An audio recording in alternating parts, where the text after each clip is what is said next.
Look, guys, let's just call it the Mr. Scale. Okay, on one end of the scale is Mr. Rogers. On the other end of the scale is put Mr. T. Encouragement to all men everywhere is just get on the scale. Gird up your loins like a man.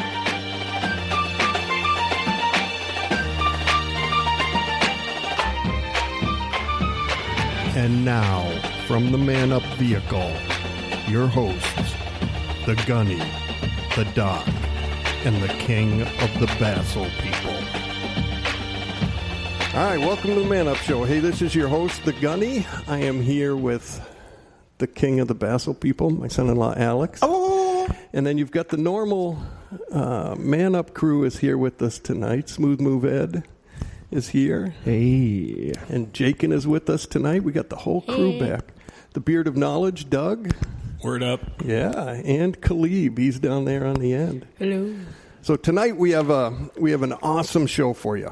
We have Kenn Blanchard, and to give you, he has the website Blackman with a Gun, and so tonight we're going to be talking with him. He's had that URL, that website, since 1999. I didn't even know the internet was around back then, but I guess so. So he's a gun rights activist.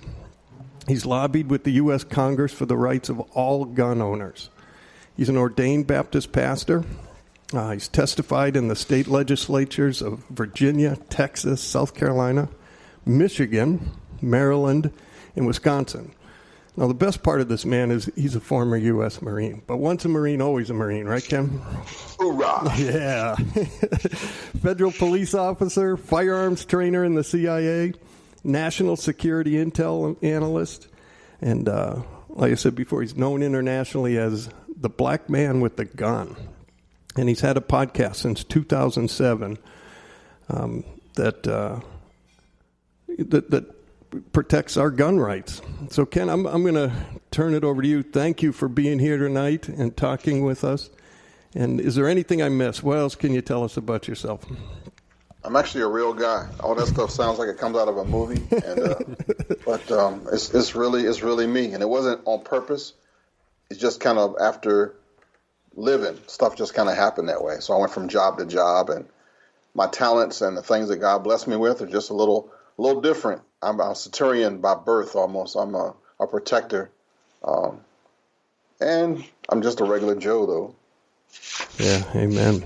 Hey, tonight, man, we got a lot that we want to cover here, and so let's get right in it. I've done a couple promos on some previous shows about what we're going to be talking about here tonight. Okay. So why don't we just get into it? Again, as I had sent you earlier, we really want to know. There's four things we're going to hit. The first one being what men should be teaching their children so they can protect themselves. What, as men, should we be teaching our kids? The biggest thing is not to be afraid. Fear is not of God. And as a servant of God, you got to make sure that your kids know that they can trust you. And what you say is not to be afraid, but to respect. And whenever you're doing security, it's a matter of communication. You have to have a plan. You have to be able to communicate well. And the fathers have to know their kids. You can start your plan and you can start protecting your family as soon as your kids understand that you're serious, and you can teach them and have them do that any way you want to. There is no hard and fast rule. You know your kids. You can make it a game. You can make it a lesson. You can make it just the law of dad if you want it to be. But there is no age limit. And I was trying to prepare myself for the questions because, man, there's a whole bunch of them. Yep. But it made me think about that movie, Man on Fire, with Denzel Washington. He was a hired bodyguard for a little kid down in Mexico, which is like the kidnapping capital of the world back in the 90s and the 80s. he and the little girl had a system, and they got used to, if there was a car following them, she would break out her little pad and paper and write down a tag. She learned by watching him that he was watching that. So your kids can actually be a part of your security profile, and everything doesn't have to be paranoia or being afraid. Again, fear is not of God. Just being aware and talking. Like my grandfather used to take me on these walks when I was a little kid, and on our little dirt road walks, he would explain to me as much as he could every time something new about nature, and it made me open my eyes to stuff that I would never pay attention to because the other kids never did. I became granddad's favorite because I listened. Communication is king, and if you want to protect your kids, talk to them. Tell them about life. Tell them about what's out here, the threat. And you don't have to scare them, just make it. Because, parents kind of lead the charge when it comes to talking. They can sense whether you're playing with them, whether they should be deathly afraid or however. So you have to kind of know your family on how you're going to talk to them. But you can make this thing really, really easy so that when your kids go out, they are untethered, not on a leash, but because of the conversation that you had, they're watching you for signals. So they're like part of your flock that's looking back, looking over your shoulder. And they're still going to be kids, still going to forget stuff, still going to just do whatever. But you got to have a plan, a code, a sound, a response, a tone of voice that, like a shepherd, the sheep know when dad is not just talking about come in and get some Slurpees or something. It's time to buckle down. Something's wrong. I need you to come back in close. And it makes it even easier now because we have cell phones. And all kind of manner of ways to communicate with our kids that we didn't have 20 years ago. Yeah, I know, and I really became aware of this actually this morning when I was talking. I have a 5-year-old son, and I'm a Marine also, so I don't use big words, but he didn't. At 5, they don't understand a lot of the words. So I appreciate what you're saying, like a code word or something that they know if dad or mom say something, okay, I need to go find them or be close to them, whatever you set up to the thing. But that really made me think about it this morning. We were going through a little discipline issue with obedience and you could tell he wanted to know what I was talking about, but he just didn't understand what I was saying. So, and he'll know by your tone. Right. Your tone tells it everything. Oh yeah. No, he knew I wasn't happy, but he didn't know exactly what I was saying. Yeah. Mom wanted to get my attention. She called my whole birth name. If I heard all 3 names, I better turn around. It's about FaceTime because she's calling my whole. And then if she really was excited, she called every last kid. And she only wanted one, but she making sure she ain't missing nobody. So if I heard all them names, I better be moving backwards. Yep. Yeah. All right. So anything like situational awareness, what can we try to teach our kids? I mean, it's going to be real basic at younger ages, but how can we start preparing them for that? Any ideas on how we can make them more aware of what's going on around them? Oh, absolutely. One, they have total attention. They are watching everything, listening to everything. They're paying more attention than you know. They're sponges for stuff. All you have to do is say that if somebody approaches me, if somebody touches them, if dad or mom says a certain word, do not move or come back here immediately. Almost just like the Marines, make that command short, preparatory command short. If you got to start yelling and screaming and saying a whole bunch of stuff, you're going to get lost in the translation. The short burst transmission is what works the best. And just talk to them. You know the danger that's in your area. Maybe there's kidnapping that's been happening. Maybe there's perverts out there that are just doing crazy stuff. And you have to preempt it a little bit, saying, well, if somebody approaches you with a puppy or trying to give you candy or tells you that your father or your mother called you and I'm taking you to them, don't believe it. Have a short talk with them.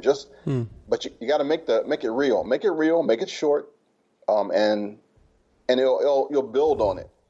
Again, don't do it out of fear. Fear is like the worst thing, because then you have them ready to shut down on you after so long. So you got to make it either like gamify it, or just a straight obedience order.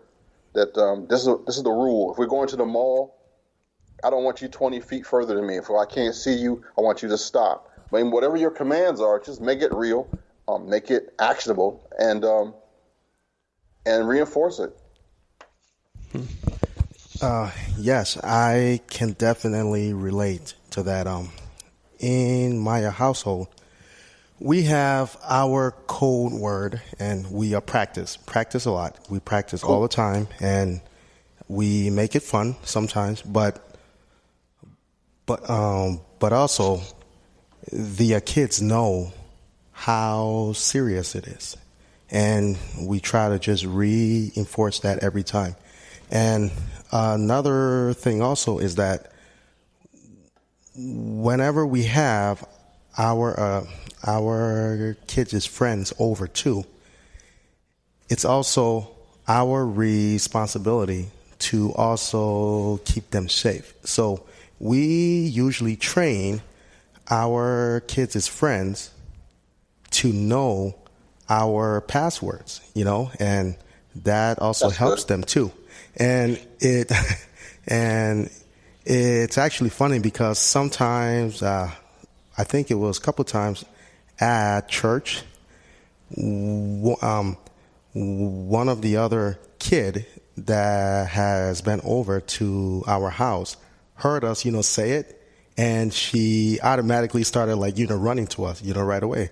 And I'm like, oh, wow. I guess, okay, all right. But yeah, so everything that you just said, I can definitely testify of that, and just seeing it work, and just how effective it is. And it can. Was this Ed, Alex, or Doug? This is Alex. Oh, okay.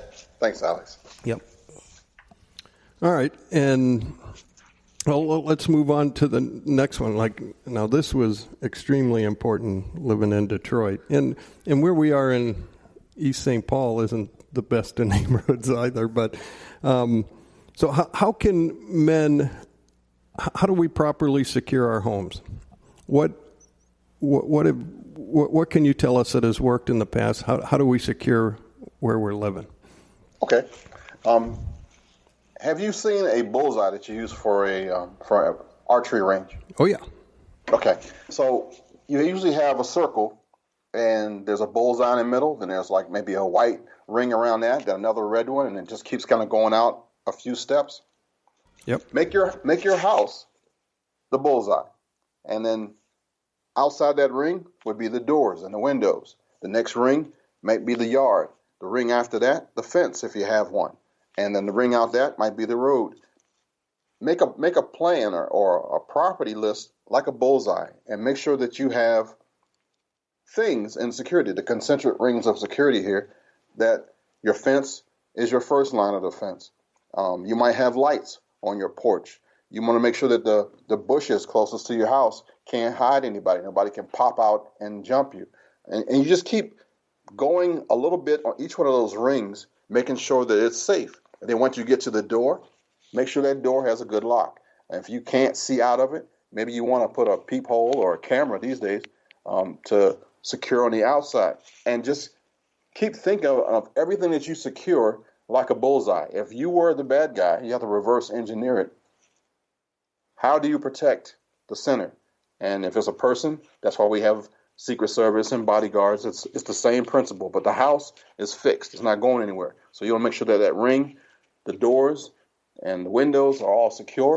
If you have it to a projects or a bad area where nobody can see, where somebody can post up there all day, you might want to put bars on the back. Nobody likes bars in their house. Make sure that you got a jail. But you want to harden your target.